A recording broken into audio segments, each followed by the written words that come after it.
सर्वांना माझा नमस्कार. आज आपण इयत्ता 3री विषय इंग्रजीमधील DFMN हा लेसन पाहणार आहोत. चला तर मग सुरू करूया. Question 1. Join the same words with a line. सारखे शब्द रेघेने जोडा, जे तुमच्यासाठी खूप सोपे आहे. बघा, हे चित्र कशाचं आहे? डॉग. हे फिश, मॅन आणि नेट. मग डॉग या चित्रासाठी असलेले नाव आहे डॉग. मग असेच नाव आणखी कुठे दिसत आहे पहा बरं. इथे आहे. मग हे सारखे शब्द आपल्याला असे रेघेने जोडायचे आहेत. त्यानंतर आहे फिश. बघा बरं, कुठे आहे फिश? इथे नाही, इथे. हे दोन शब्द सुद्धा आपण जोडले. त्यानंतर आहे मॅन. मग अँड मॅन हे असे जोडले. त्यानंतर आहे नेट. नेट शब्द बघा कुठे दिसतोय? इथे. अशा प्रकारे आपण हे शब्द रेघेने जोडलेले आहेत. क्वेश्चन 2 बघा. Join the same letters with a line. Same letters म्हणजे सारखी अक्षरे रेघेने जोडा. मगाशी आपण शब्द जोडले, आता आपल्याला फक्त अक्षरे जोडायची आहेत. पहिलं अक्षर आहे टी. बघा बरं कुठं दिसतंय टी? इथे. हे मी जोडले. त्यानंतर सी. अगदी आवडीचा असा हा अभ्यास तुमच्यासाठी आहे. डी. इथे आहे डी.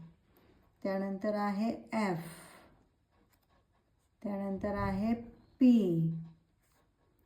त्यानंतर आहे एम, एन आणि शेवटी बी.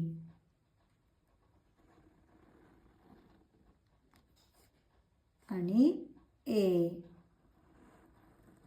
तर अशा प्रकारे आपण सारखी अक्षरे रेघेने जोडलेली आहेत. पुढे जाऊया. क्वेश्चन 3 काय आहे बघूया. बघा, क्वेश्चन 3 आहे spot the letter in the words. Join the same letters. Spot म्हणजे शोधायचे आपल्याला. दिलेले अक्षर दिलेल्या शब्दात शोधा आणि सारखी अक्षरे जोडा. शब्द आहेत dog, doctor, bed, bundle, dirty. त्यापैकी आपल्याला अक्षर शोधायचं आहे डी. मग डी हे अक्षर शोधायचं आहे आणि आपल्याला ते जोडायचं आहे. बघा बरं, डी. इथे आहे डी. Dog, doctor. बेडमध्ये डी शेवटी आहे बघा. पहिला आहे तो बी आहे.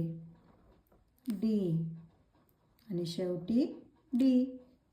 तसंच एफ शोधायचा आहे.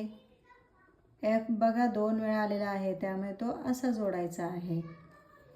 त्यानंतर इथे, त्यानंतर इथे, त्यानंतर इथे आणि शेवटी हाफमध्ये शेवटी. पुढचं अक्षर आहे एम. म. एमचा आवाज म. कॅम्प, जम्प, लेमन आणि मदर. शेवटचं अक्षर आहे एन. बघा एन इथे आहे. नेममध्ये एन, नेटमध्ये एन, पॉन्डमध्ये एन, ऑनमध्ये एन, रेनिंगमध्ये 2 वेळा आलाय बघा बरं. 2 वेळा जोडलेला आहे. तर अशा प्रकारे आपण DFMN ही अक्षरे शिकलेलो आहोत. या शब्दांचे स्पेलिंग घरी पाठ करा आणि सारखे सारखे उच्चारण्याचा सराव करा. लवकरच भेटू नवीन व्हिडिओमध्ये. तोपर्यंत बाय.